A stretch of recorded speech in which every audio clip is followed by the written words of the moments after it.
Ba Ali Masud atau biasa dipanggil Kiai Haji Ali Masud atau Gus Ud alias Mbah Hud dikenal oleh dunia santri dan masyarakat umum sebagai waliullah sehingga kerap disebut wali tanah Jawa. Kisah karomah Kiai ini sudah kondang. Bahkan, sejak masa kanak-kanak tanda kewaliannya telah tampak. Beliau adalah seorang tokoh agama yang memiliki jasa sangat besar dalam membantu mengatasi problem atau masalah yang dihadapi masyarakat, khususnya masyarakat Pagerwojo, Sidoarjo, Jawa Timur. Pada umumnya masalah yang dihadapi masyarakat masalah sehari-hari seperti masalah ekonomi, pribadi, masalah usaha dan lain sebagainya.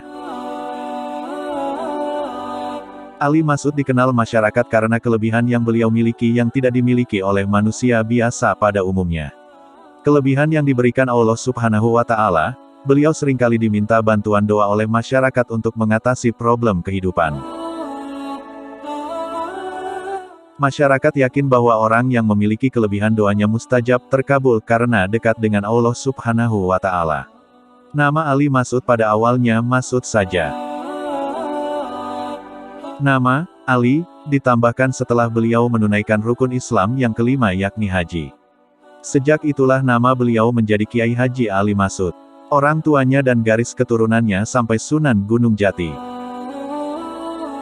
Masyarakat desa Pagerwojo dan umum meyakini bahwa beliau merupakan salah satu waliullah. Jika disebut Ali Masud, orang yang pernah bergaul dengan beliau akan teringat dengan sosok dan karakter beliau yang bertubuh kecil dan sederhana, namun memiliki sikap yang tegas dan bijaksana. Beliau seorang wali Allah yang luar biasa sekali. Hingga tidak ada satupun para ulama di tanah Jawa ini yang tidak kenal beliau. Jika dilihat dari garis nasabnya beliau juga masih keturunan dengan Sayyid Badruddin bin Ali Akbar bin Sulaiman.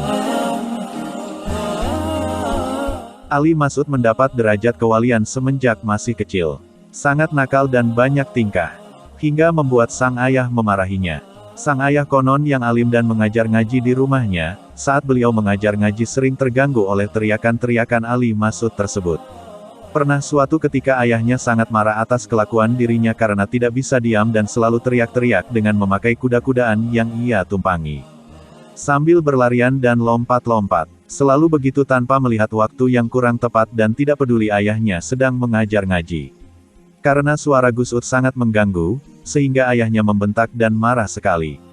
Semua yang hadir sangat kaget dan takut mendengar bentakan ayah Gus Ud tersebut, tak terkecuali Gus Ud sendiri. Saking takutnya Gus Ud melarikan diri dan dia menghilang selama 3 hari. Dia tidak kelihatan sama sekali jadi keadaan menjadi sepi tidak seperti biasanya. Kesepian tersebut baru menyadarkan hati ayahnya. Dalam hatinya ayahnya berkata, "Tumben Gus tidak ada suara teriakanmu." Ayahnya memanggil putranya tersebut tetapi tidak ada sahutan. Diulangi beberapa kali tetap tidak ada jawaban. Muncul perasaan tidak enak, maka ayahnya menyuruh santri yang dari Pasuruan untuk mencari Gus Ud kecil itu. Akhirnya santri tersebut mencari Gus Ud kecil kemana-mana, namun tidak membuahkan hasil. Orang tuanya semakin khawatir sebab Gus Ud tidak kunjung ditemukan. Akhirnya orang tuanya mengerahkan semua santri dan masyarakat sekitar untuk mencari Gus Ud.